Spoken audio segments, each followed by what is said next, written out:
যে পলিথিনগুলো এগুলো আমার মনে হয় 100 বছরও পচবে না। তারপর আমাদের জায়গাটা কিন্তু বের হয়ে গেছে এবং দেখতেও কতটা সুন্দর লাগছে।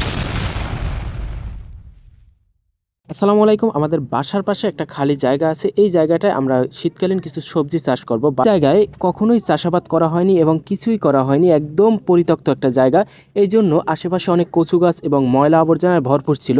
এই বছরে আমরা এখানে ফসল চাষ করে দেখাবোই কেন ফসল হয় না। তো এখান থেকে কিছুটা ময়লা আবর্জনা এবং কচু গাছ কাটার পরে এখন আমরা চারপাশে বেড়া দেওয়ার জন্য গাছের কয়েকটা ডাল সংরক্ষণ করে নিলাম এবং কেটে একটা সাইজ করে নেব।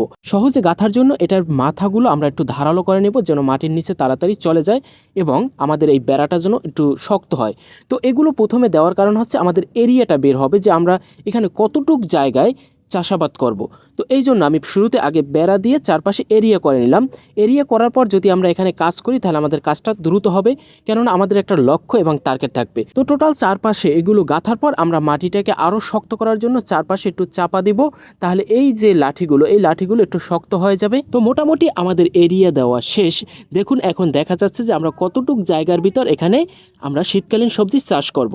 আশেপাশে আরও অনেক জায়গা আছে কিন্তু সেগুলো আমরা নিব না। আমরা যেহেতু এই বছর প্রথমে শুরু করব এই জন্য অল্প পরিসর দিয়ে শুরু করব। যদি এবছর ভালো ফলন হয় তাহলে আগামী বছর আমরা জায়গাটা বৃদ্ধি করে আরও বেশি জায়গায় আমরা চাষাবাদ করব। আমাদের এরিয়া দেওয়া তো শেষ। এখন এখানে যে ময়লাগুলো আছে যেমন ছোট ছোট কচু গাছ এছাড়াও অন্যান্য যে গাছপালা এগুলো আমরা দা দিয়ে একদম সুন্দরভাবে কেটে পরিষ্কার করে নেব। এটা যেহেতু পরিত্যক্ত জায়গা এই জন্য বিভিন্ন গাছের পাশাপাশি অনেক পলিথিন ছিল যেটা আমাদের অনেক সমস্যায় ফেলছিল।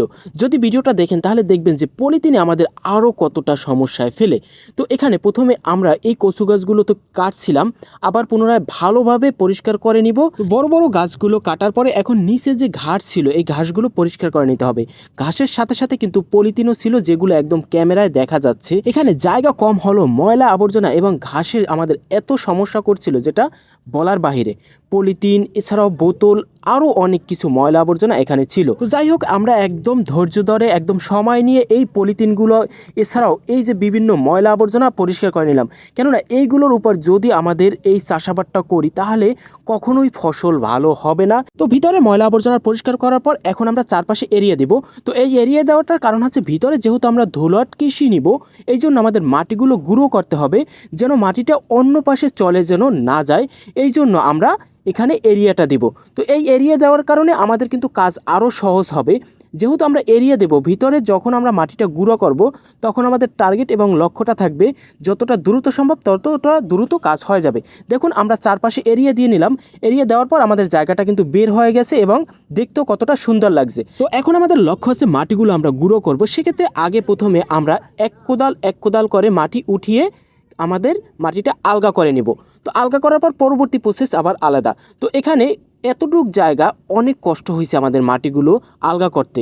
তো আমরা এক কোদাল মেপে আমরা কাজগুলো করছিলাম, অনেক জিরিয়ে কাজ করছিলাম, অনেক সময় লাগছিল। আর এখানে এই মাটির নিচে যেহেতু আগে কখনোই চাষ করা হয় নাই এই জন্য বিভিন্ন পলিথিন কাপড় এত প্লাস্টিক বস্তু আছে যা বলার বাইরে।